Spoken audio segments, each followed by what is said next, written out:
여러분 안녕하십니까? 오늘은 예수께서 야훼시라는 증거들 153가지 중에 23번째로 둘째 사람인 독생자께서 마지막 아담이 되셨다 라는 제목으로 함께 살펴보겠습니다. 지난 시간까지는 로마서에서 말씀을 드렸습니다. 오늘은 고린도전서로부터 골로새서에 기록되어 있는 말씀을 중심으로 살펴보겠습니다.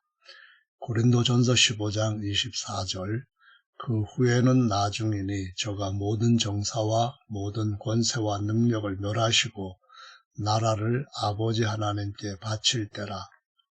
저가 모든 원수를 그 발 아래 둘 때까지 불갑을 왕노릇 하시리니 맨 나중에 멸망받을 원수는 사망이니라.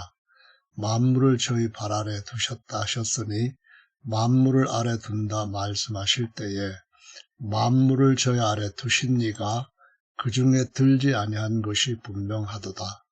만물을 저에게 복종하게 하신 때에는 아들 자신도 그때에 만물을 자기에게 복종케 하신 이에게 복종케 되리니 이는 하나님이 만유의 주로서 만유 안에 계시려 하심이라. 하나님 아버지, 역시 하나님 아버지입니다. 이분이 친히 사단 마귀와 죄와 사망의 원수가 되신 것이 아닙니다. 사람의 원수가 바로 사탄 마귀와 죄와 사망입니다. 따라서 이런 원수들을 멸하시는 것은 하나님이 하시는 것이 아니라 사람으로서 아들이 하시는 겁니다. 하나님의 아들은 영원토록 하나님 아버지를 섬기는 제사장이지 아들 하나님이 아닙니다. 아들 하나님은 없습니다. 사람인 아들이나 아들의 역할이 없어진다는 양태론의 주장도 진리가 아닙니다. 하나님은 하늘나라를 영원토록 다스립니다.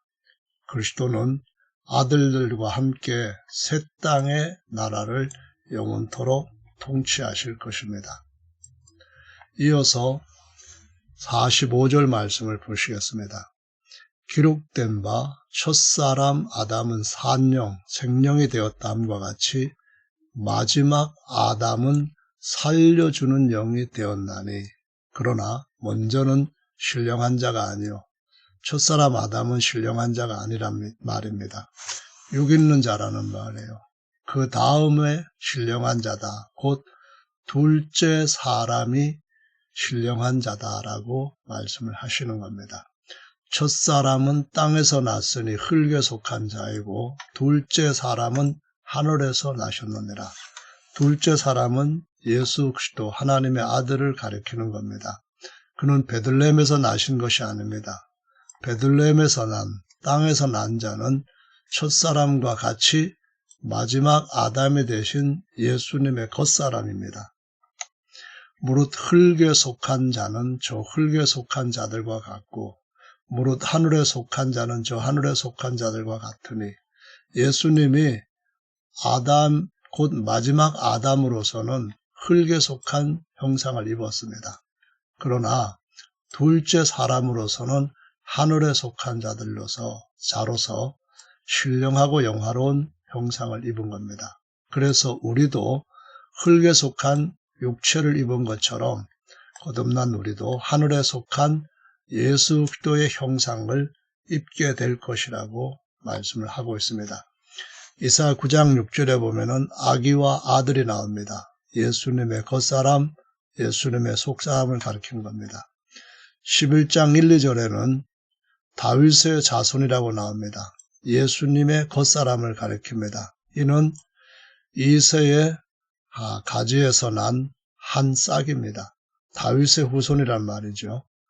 마지막 아담을 가리키는 겁니다. 다시 말하면은 예수님께서 마지막 아담으로 다윗의 후손으로 육체로 입고 오신 분이라는 말씀입니다. 그러나 하나님이 낳으신 아들은 이새 뿌리의 한 가지입니다. 예수님의 속사람을 가리키는 것입니다. 그래서 이 예수님의 속사람을 가리켜서 둘째 사람 또는 모든 피조물보다 먼저 태어나신 영광의 형상을 입으신, 몸을 입으신 하나님의 아들을 둘째 사람이라고 말하는 겁니다. 보란 몸은 아버지와 아들의 형상이요 또한 하늘의 집이라고 가르치고 있습니다. 하나님의 아들은 아들 하나님이 아닙니다. 또한 아들 역할의 하나님도 아닙니다. 둘째 사람이란 말은 첫사람인 아담 이후에 계시로 후에 알게 된 사람이기에 둘째 사람이라고 부릅니다. 하늘도 첫째 하늘보다 셋째 하늘이 먼저 처음부터 있었던 하늘인 것과 같은 것입니다. 다음에는 고린도후서 13장 18절 말씀입니다. 우리가 다 수건을 벗은 얼굴로 거울을 보는 것 같이 주의 영광을 보매 저와 같은 형상으로 화하여 영광으로 영광에 이르니 곧 주의 영으로 말미암음이라 라고 말씀하셨는데요. 이때 형상은 헬라어로 에이콘입니다. 로마서 8장 29절에서 맏아들의 에이콘을 본받게 하시려고 예정하셨다라는 말씀과 같은 말입니다.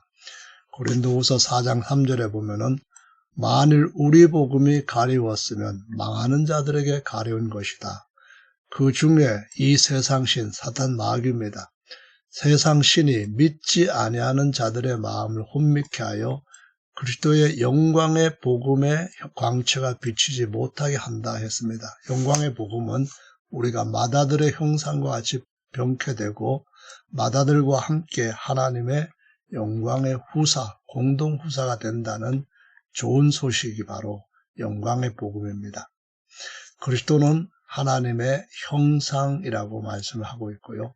우리가 우리를 전파하는 것이 아니라 오직 그리스도 예수의 야훼 되신 것과 또 예수를 위하여 우리가 너희의 종된 것을 전파함이라 라고 말씀하고 있습니다.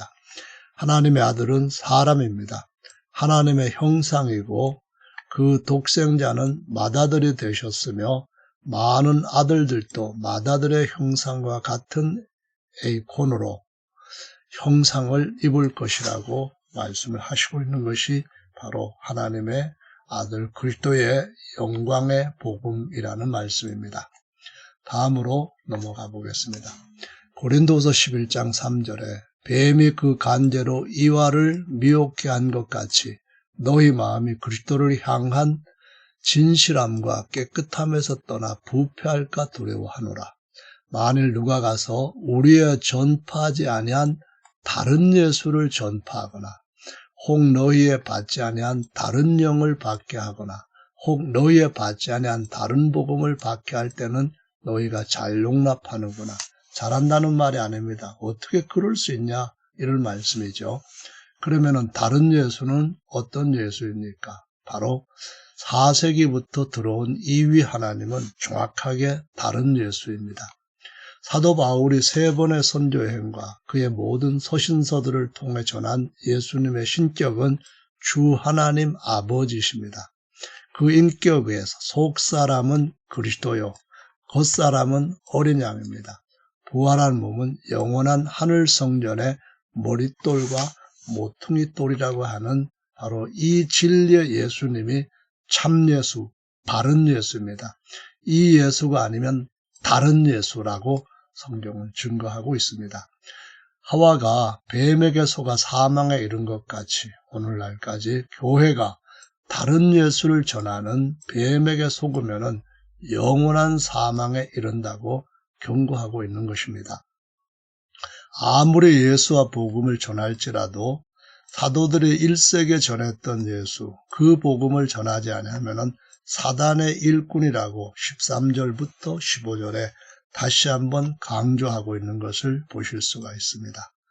다음 성경으로 넘어갑니다. 갈라디아서 4장에 보면 때가 참에 하나님이 그 아들을 보내사 여자에게 나게 하시고 율법 아래 나게 하신 것은 율법 아래 있는 자들을 속량하시고 우리로 아들의 명분을 얻게 하려 하심이라 라고 말씀합니다.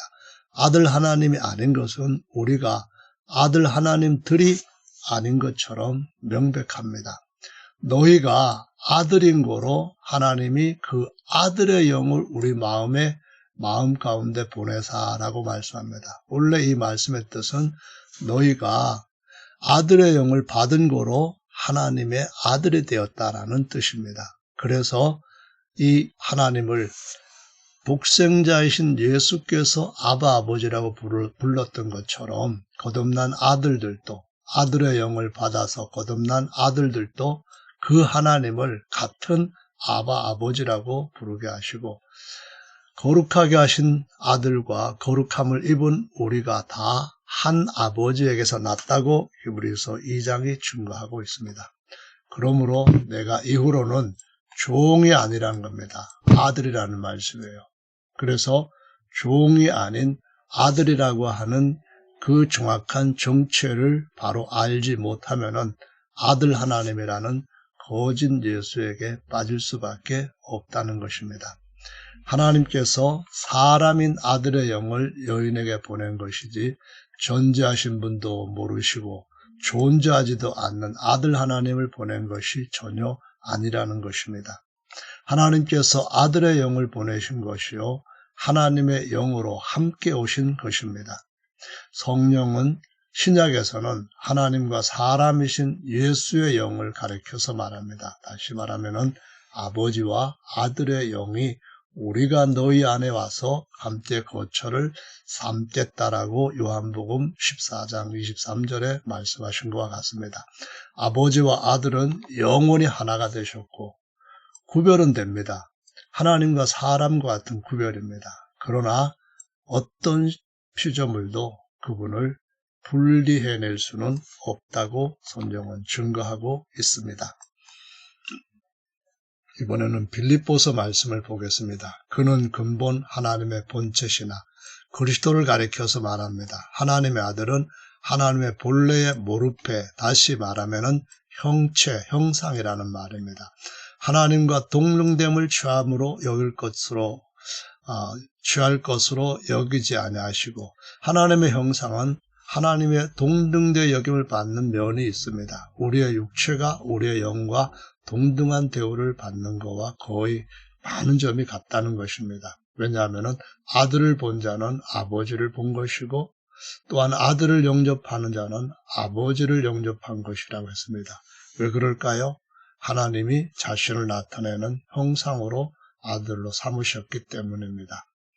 오히려 자기를 비워 종의 형체, 곧 사람의 모양, 육체를 가지셨다라고 말씀하십니다. 그래서 그 아들은 죽기까지 복종하면서 주님을 섬기는 십자가의 어린 양이시고 또한 제사장이라고 가르쳐 주시고 있습니다. 사람이신 예수님은 하나님의 신령하고 영광스러운 형상, 모르페이십니다.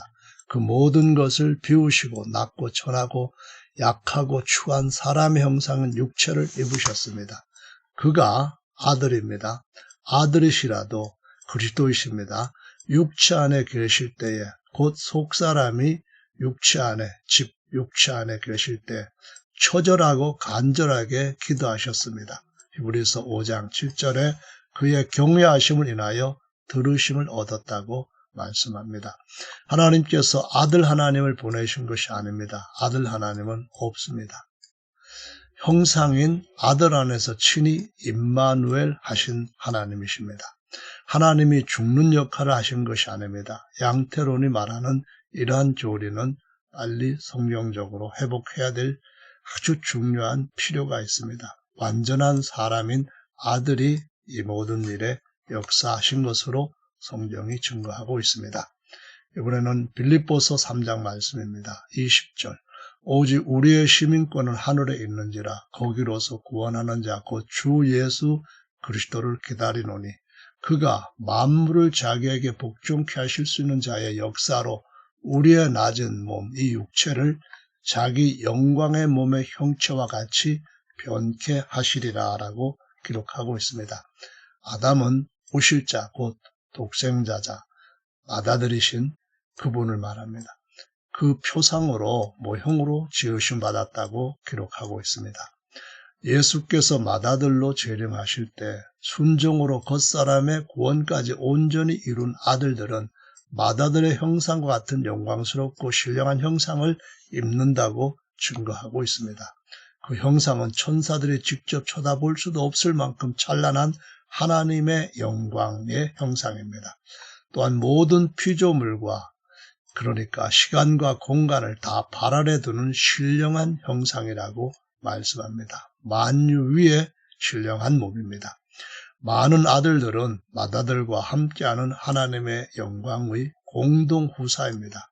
만유에서 영원히 만유를 충만케 채우고 다스릴 만왕들이라고 하나님의 경륜에서 보여주시고 있습니다. 이번에는 골로새서 말씀을 보겠습니다. 1장 15절 그는 하나님의 아들입니다. 사람이신 둘째 사람이신 그는 보이지 아니하시는 하나님의 형상이요 에이콘입니다. 모든 창조물보다 먼저 나신 자니 곧 시간과 공간보다도 먼저 태어나신 분이기 때문에 시작한 날이 당연히 없습니다. 만물이 그에게 창조되되 그에게 그를 위하여서 목적격입니다. 그에게 주시기 위하여서 창조되었는데 보이는 것들과 보이지 않는 것들, 보호자들, 주관들, 종사들, 권세들 다 그로 말미암고 그에게 주기 위해서 아들 때문에 지으셨다 이 말씀입니다. 아들을 위하여서 지으셨다라는 말씀입니다. 그러니까 백성을 위한 백성에 의한 백성의 정치 이런 의미와 같이 모든 피조물은 아들을 위한 아들에 의한 아들의 것으로 지으셨다는 말씀입니다. 또한 그가 만유보다 먼저 계시고 만물이 그 안에 섰다라고 말씀합니다. 아들은 만유에 계시고 만유를 발 아래 두기 때문에 이와 같은 표현이 가능한 것입니다. 하나님께서 만유를 지으시기 전에 사람인 프로토토코스를 낳으셨습니다. 아들은 둘째 사람으로서 하나님의 형상이자 만유의 후사이지 아들 하나님이 아닙니다. 하나님이 아들 역할을 하시는 것도 아닙니다. 아들의 많은 역할은 하나님의 경륜이 완성된 후에도 영원합니다. 끝나는 게 아닙니다. 예수께서 유일하신 참 하나님 아버지심을 깨닫지 못하는 삼일체론도 문제이고 하나님의 아들의 역할이 하나님의 아들들의 영광과 존귀를 위한 것임을 깨닫지 못하는 양태론도 심각한 문제입니다. 이것으로 예수께서 하나님의 아들로서는 완전한 사람이시라는 설명, 이 주제를 마무리하도록 하겠습니다. 감사합니다.